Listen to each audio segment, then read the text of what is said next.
السلام علیکم ورحمۃ اللہ وبرکاتہ۔ اعوذ باللہ من الشیطان اللعین الرجیم، بسم اللہ الرحمن الرحیم۔ الحمد للہ رب العالمین، بارئ الخلائق اجمعین، باعث الانبیاء والمرسلین، والصلاة والسلام والتحیۃ والاکرام علی حبیبہ وخیرتہ حافظ سرہ ومبلغ رسالاتہ ابی القاسم محمد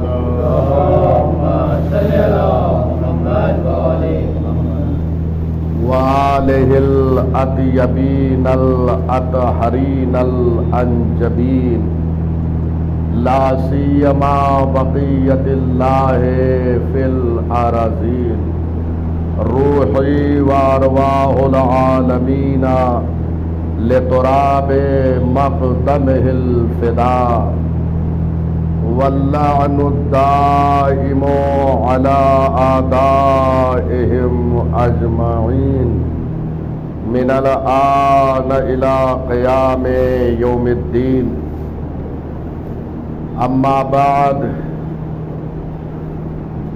اوصیکم ونفسی بتقوی اللہ یا عباد اللہ۔ اے بندگان پروردگار، میں آپ کو اور اپنے نفس کو تقوی الہی کی نصیحت کر رہا ہوں۔ نماز جمعہ کا پیغام ہی تقوی الہی ہے۔ اگر انسان متقی اور پرہیزگار ہے تو اس کا ثمر آخرت میں ظاہر ہوگا۔ دنیا ایک کھیتی سے تعبیر کی گئی ہے۔ یہ دنیا ایک کشاورزی اور کھیتی کے مانند ہے۔ کما تزرع تحصد، یہاں جیسا بوگے ویسا وہاں کاٹو گے، یہ روایت میں موجود ہے۔ لہذا یہ تقوی کی جو ہے مسلسل سفارش ہوئی ہے۔ قرآن مجید میں پروردگار یہ ارشاد فرما رہا ہے تقوی کے حوالے سے کہ وَتَزَوَّدُوا فَإِنَّ خَيْرَ الزَّادِ التَّقْوَىٰ وَاتَّقُونِ يَا أُولِي الْأَلْبَابِ۔ آخرت کے لیے سفر کا سامان کرو، یعنی توشہ آخرت کو تیار کرو۔ انسان جب کہیں دنیا میں سفر کرتا ہے اور سفر طولانی ہوتا ہے تو راستے کے لیے ایک توشہ اور زاد راہ جو ہے وہ لیتا ہے تاکہ ہم منزل مقصود تک پہنچ جائیں۔ آخرت کا سفر بڑا طولانی سفر ہے، بہت لمبا سفر ہے۔ وہاں کے لیے انسان کو کتنا توشہ اختیار کرنا ہے اور کتنا زاد سفر لینا ہے۔ چنانچہ انسان کوشش یہ کرتا ہے کہ توشہ جو ہے بہترین چیز کو اختیار کرے، کیونکہ راستے میں انسان جو گھر سے لے کر نکلتا ہے اہتمام کرتا ہے کہ ہر چیز ساتھ میں ہو، بہترین غذا ہمارے ساتھ ہو تاکہ کوئی پریشانی کا سامنا نہ ہو۔ ایسے ہی آخرت کے لیے اگر انسان بہترین زاد راہ اور توشہ اختیار کرنا چاہتا ہے تو قرآن یہ کہہ رہا ہے فَإِنَّ خَيْرَ الزَّادِ التَّقْوَىٰ۔ بہترین توشہ جو ہے آخرت کے لیے وہ تقوی الہی ہے۔ اگر تقوی الہی انسان اختیار کر رہا ہے، اللہ سے خوف کر رہا ہے، اللہ سے ڈر رہا ہے، واجبات پہ عمل کر رہا ہے، محرمات سے پرہیز کر رہا ہے، تو یقیناً آخرت کی منزلیں اس کے لیے آسان ہو جائیں. قرآن کا یہ جملہ ہے فَإِنَّا خَيْرَ الزَّادِ التَّقْوَىٰ، بہترین توشہ آخرت کے لیے وہ تقویٰ ہے. اس کے بعد پروردگار آخری فقرے میں یہ فرما رہا ہے وَاتَّقُونَ یا اُولِي الْأَلْبَابِ، اے صاحبان عقل تنہا مجھ سے ڈرو، کسی اور سے نہیں. اور جو انسان اللہ سے ڈرتا ہے وہ کائنات کی کسی شے سے نہیں ڈرتا ہے. پروردگار نے جو فرمایا کہ مجھ سے ڈرو اے صاحب، یعنی صاحبان عقل سے خطاب ہے. جو صاحبان عقل و خرد و فہم ہوں گے وہی اللہ سے ڈریں گے. جو صاحبان فہم نہیں ہیں، صاحبان خرد نہیں ہیں، صاحبان عقل نہیں ہیں، وہ اللہ سے نہیں ڈریں گے. اور جو اللہ سے نہیں ڈرتا ہے وہ کائنات کی ہر شے سے ڈرتا ہے، وہ کائنات کی ہر شے سے ڈرتا ہے. اب ہمارے یہاں یہ بات مشاہدے میں آتی ہے اور ہم پیپروں میں بھی پڑھتے رہتے ہیں اور سوشل میڈیا پہ کہ چند اللہ والے بڑی بڑی طاقتوں سے ٹکرا جاتے ہیں. آخر یہ طاقت آئی کہاں سے؟ کبھی غور کیا، کبھی فکر کیا؟ تو یہ طاقت اللہ کی عطا کی ہے. وَاتَّقُونَ، اللہ کہہ رہا مجھ سے ڈرو. جو اللہ سے ڈرتا ہے وہ کائنات کی بڑی بڑی طاقتوں سے نہیں ڈرتا ہے. بھئی نماز کا فلسفہ کیا ہے؟ نماز میں آپ آ کے کھڑے ہوتے ہیں اور اللہ اکبر کا اقرار کرتے ہیں. اس کا مطلب کیا ہے؟ یعنی اللہ سب سے بڑا ہے.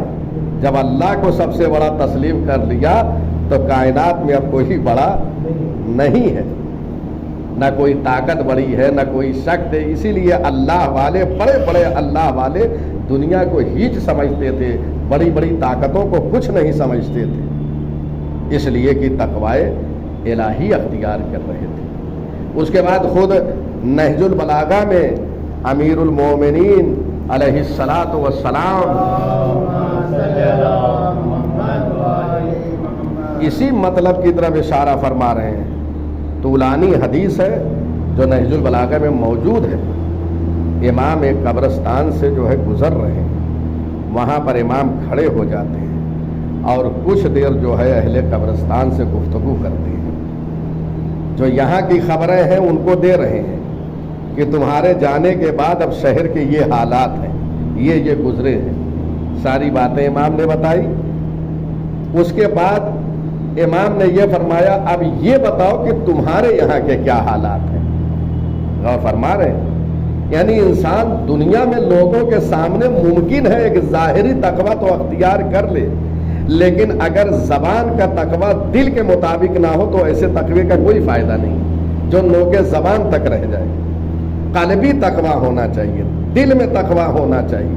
اور جب قلبی تقویٰ ہوگا، دل میں ہوگا تو زبان سے ظاہر ہوگا، اعضاء و جوارح سے انسان کے ظاہر ہوں گے. یہ ساری چیزیں معلوم ہوں. لہذا امیر المومنین نے جب ایک تو یہاں کی خبر دیا اور خبر میں ساری چیزیں بتائی کہ تم نے بہت پیسے کمائے، بہت ساری چیزیں اکٹھا کی اور گویا تم خالی ہاتھ دنیا سے چلے گئے، کتنی زحمتیں تم کرتے تھے، ساری چیزیں یہاں کی بیان کر دی ہے. اس کے بعد کہا کہ یہ بتاؤ تمہارے یہاں کی کیا خبر ہے، تم پر کیا گزر رہی ہے. پھر امام کے ساتھ کچھ صحابی موجود تھے، امام ان کی طرف متوجہ ہوئے اور اس کے بعد امام نے فرمایا کہ لو اذن لہم فی الکلام لاخبروکم انا خیر الزاد التقوی. امام نے فرمایا کہ دیکھو اگر ان کو کلام کرنے کی اجازت دے دی جائے، جو ایک قبر کے اندر ہیں، اگر ان کو گفتگو کی اجازت دے دی جائے تو تم سے یہ کہتے ہوئے نظر آئیں گے کہ بہترین توشہ آخرت تقوی الہی ہے. تو تقوی الہی اتنی اہمیت کہا. اچھا تقوی جو ہے وہ سبب نجات ہے. تقوی اختیار کرنے کا مطلب یہ ہے کہ انسان یہ کیوں اختیار کر رہا ہے؟ تاکہ اسے نجات مل جائے، فلاح مل جائے، وہ جنت تک پہنچ جائے. بہرحال زیادہ تر لوگوں کی کوشش یہی ہوتی ہے کہ وہ جنت تک پہنچ جائے عام طور پہ. وَإِلَّا جو عرفان کی منزلوں کو طے کر رہے ہیں وہ جنت کی طلب میں نہیں ہے، وہ یہ چاہتے ہیں کہ اللہ راضی ہو جائے. دیکھیے دو چیز ہے، بعض حضرات اس لیے عبادت کر رہے ہیں کہ ہمیں جنت مل جائے، بس ہم جہنم میں نہ جائیں، وہاں سے ڈرتے ہیں اور بچ جائے اور جنت چلے جائیں، یہ چاہتے ہیں۔ لیکن بعض جو عرفاء ہیں، سالک اللہ ہیں، وہ کہتے ہیں نہیں، ہمیں جنت نہیں چاہیے، ہمیں اللہ کی رضا چاہیے، اللہ ہم سے راضی ہو جائے، اور اگر اللہ راضی ہو جائے، رضائے پروردگار، تو سب کچھ مل جائے گی۔ ملاحظہ فرما رہے ہیں؟ تو رضائے پروردگار بہت اہم چیز ہے، لہذا یہ ہر انسان نہیں طلب کر سکتا۔ انسان اپنے جتنا بلندیوں کوشش کرے انسان دنیا میں کہ ہم جس طریقے سے دنیا کو حاصل کرنے کے لیے شب و روز جو ہے کوشش کرتے ہیں، ایسے ہی اللہ کے نزدیک ہونے کے لیے اگر ہم شب و روز کوشش کریں تو ہم کس منزل پہ پہنچیں گے۔ ایسا نہیں ہے کہ اصحاب ائمہ میں جناب سلمان، جناب ابو ذر، جناب محمد ابن مسلم چھٹے امام کے صحابی، جناب زرارۃ بن اعین، یہ سب جو ہے اس منزلوں تک پہنچے ہیں، نہیں، ہر ایک کے اندر اللہ نے یہ صلاحیت رکھی ہے کہ ان منزلوں تک پہنچ سکتا ہے۔ جناب سلمان اس منزل تک پہنچے ہیں، کیوں پہنچے ہیں؟ انہوں نے کوشش کیا ہے، انہوں نے شب و روز محنت کیا ہے، اہل بیت عصمت و طہارت کی معرفت حاصل کی ہے، اس کے بعد اس منزل پہ پہنچے ہیں۔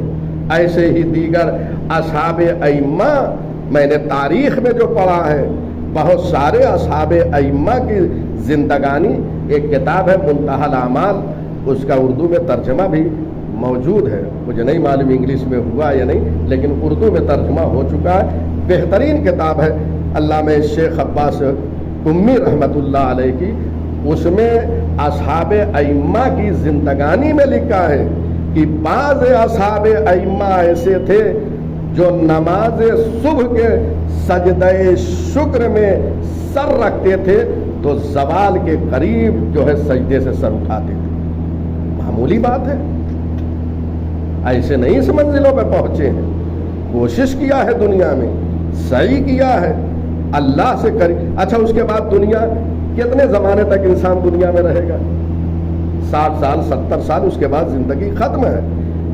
60 سال میں 15 سال تو یوں ہی نکال دیجئے جس میں احکام جو ہے واجب نہیں ہے۔ اب 45 سال جو زندگی گزری ہے، اس میں نصف نکال دیجئے جو سونے میں گزر گئی ہے۔ اب اس کے بعد باقی جو ہے 22 سال 23 سال آپ کے پاس ہے، اس میں بھی دنیا کے کاروبار، ساری چیزیں، بچے اور سارے سفر ہیں، سب کچھ نکال دیجئے تو یقین جانیے کہ کچھ سال بچتے ہیں کہ جس میں آپ کو عبادت انجام دینی ہے اور اس عبادت کے ذریعے سے اللہ کی قربت حاصل کر سکتے، اللہ سے قریب اور ایک منزل تک۔ اچھا آپ یہ نہیں چاہتے، ہم یہ نہیں چاہتے جیسے دنیا میں ہم کوشش کر رہے ہیں کہ ہمارے لیے ایک بہترین مکان ہو جائے، ہمارے بچے بہترین تعلیم حاصل کر لیں، ہمارے پاس بہترین گاڑی ہو جائے، ہمارے پاس زیادہ سے زیادہ پراپرٹی ہو جائے، یہی تو چاہتے ہیں ہم دنیا میں، اور کرنا بھی چاہیے، ایسا نہیں ہے۔ اسلام نے دنیا کے کو حاصل کرنے کے لیے مذمت نہیں کیا ہے، اس دنیا کی مذمت اسلام نے کیا ہے جو دنیا انسان صرف دنیا کے لیے حاصل کرے، آخرت کے لیے حاصل نہ کرے تو اس دنیا کی مذمت ہے۔ انسان سب کچھ کر رہا ہے لیکن اس اپنی دولت کے ذریعے سے آخرت سے قریب نہیں ہو رہا ہے، یعنی خود اپنے فائدے کے لیے نہیں کام کر رہا ہے، اپنے کو نقصان پہنچا رہا ہے۔ عزاداری سید الشہداء امام حسین علیہ السلام کا زمانہ یہ آ رہا ہے، یوں تو ہمیشہ عزاداری سید الشہداء ہے، لیکن ماہ محرم میں آج پوری دنیا کے مومنین جو ادائے حسین ابن علی پہ خرچ کرتے ہیں، یقین جانیے کہ ایک پوری سلطنت ان پیسوں کے ذریعے چل سکتی ہے۔ آپ اندازہ لگا لیجئے پوری دنیا میں کتنے مومنین ہیں اور جو خرچ کر رہے ہیں۔ میرے استاد حضرت آیت اللہ العظمہ شیخ وحید خراسانی نے ایک اہم جملہ فرمایا ہے، کہا کبھی کوئی یہ شک نہ کرے یا کسی کے دل میں یہ شک نہ ڈالے کہ ہم عزاداری پہ بہت خرچے کر رہے ہیں، کچھ نہیں خرچ کر رہے ہیں، یعنی اتنی ساری کائنات خرچ کر رہی ہے، کہہ رہے ہیں حسین ابن علی کی جو شخصیت ہے اس کے مقابل میں کچھ نہیں ہم خرچ کر رہے ہیں۔ غور فرما رہے، حسین اس عظمت و بلندی کا نام ہے کہ اس کے مقابل میں جو کچھ ہم خرچ کر رہے ہیں وہ ناچیز ہے.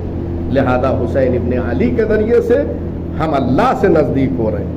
حسین ابن علی کی عزاداری کی ساری جو چیزیں ہیں، تبرکات ہیں، تابوت کے ذریعے سے، علم مبارک کے ذریعے سے جو چیزیں حسین ابن علی سے منسوب ہے، انسان جب احترام کرتا ہے ان ساری چیزوں کا تو وہ اللہ سے قریب ہوتا ہے. اور خود حسین ابن علی کا احترام، حسین ابن علی سے قریب ہونا اللہ سے قریب ہونا ہے. لہذا انسان سب سے اہم جو دروازہ ہے وہ حسین ابن علی کا دروازہ ہے. یعنی ائمہ ہدی علیہم السلام میں سب سے جلدی جو ساحل نجات تک پہنچاتے ہیں وہ حسین ابن علی ہے.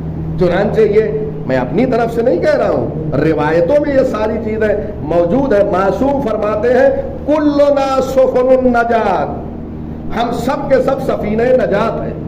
جتنے ائمہ ہیں، جتنے معصومین علیہ السلام ہیں، سب کے سب سفینہ نجات ہیں، یعنی نجات کی کشتی ہیں.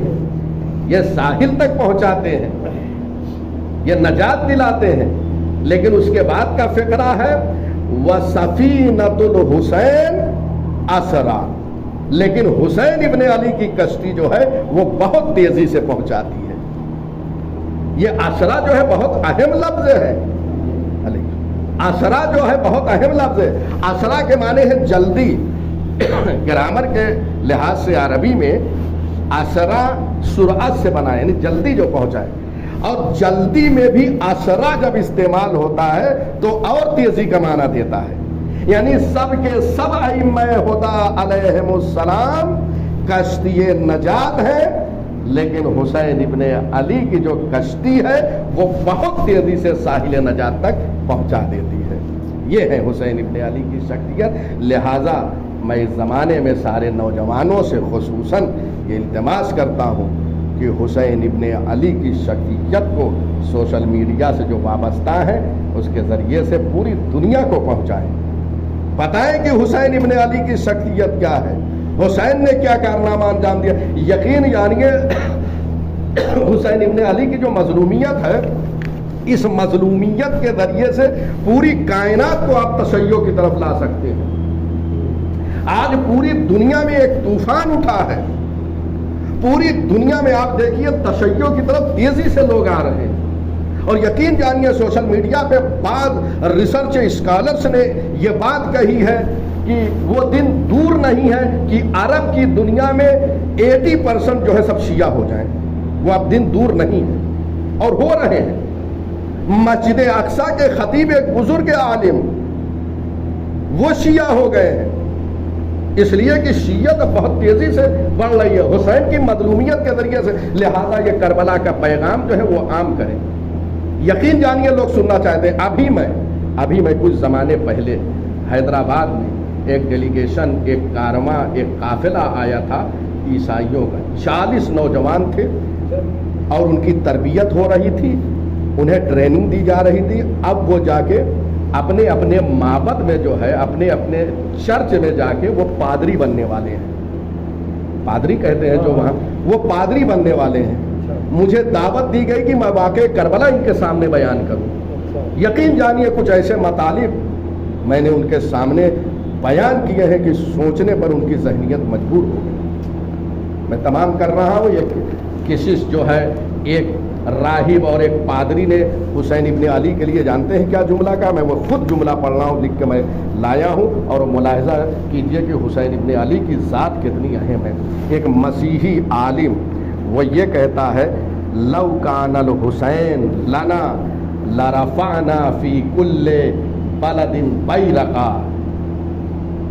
ولنصبنا له فی کل قریۃ منبرا وَلَدَعَوْنَا النَّاسَ إِلَى الْمَسِيحَةِ بِاسْمِ الْحُسَيْنِ. وہ مسیحی عالم کہتا ہے کہ اگر حسین ہمارے ہوتے تو ہم ہر شہر میں حسین کا پرچم بلند کر دیتے. ہر شہر میں، دنیا کے ہر شہر میں ہم حسین ابن علی کا پرچم بلند کر دیتے. اور ہر قریے، ہر گاؤں میں جو ہے حسین ابن علی کے لیے ممبر لگاتے. اور حسین ابن علی کے ذریعے سے لوگوں کو مسیحیت کی طرف دعوت دیتے. اور فرما رہے یعنی اگر اپنے مذہب کی طرف دعوت دی جا سکتی ہے تو وہ حسین ابن علی کے ذریعے دی جا سکتی ہے. کہتے ہیں اگر حسین ہمارے ہوتے تو ہم یہ کام کرتے کہ پوری دنیا کو مسیحیت کی طرف لاتے حسین ابن علی کے ذریعے. لہذا اس زمانے میں ضرورت اس بات کی ہے کہ ہم حسین ابن علی کو دنیا تک پہنچائیں تاکہ دنیا حسین ابن علی کے دروازے پر آئے. بسم اللہ الرحمن الرحیم. انا اعطیناک الکوثر فصل لربک وانحر ان شانئک هو الابتر.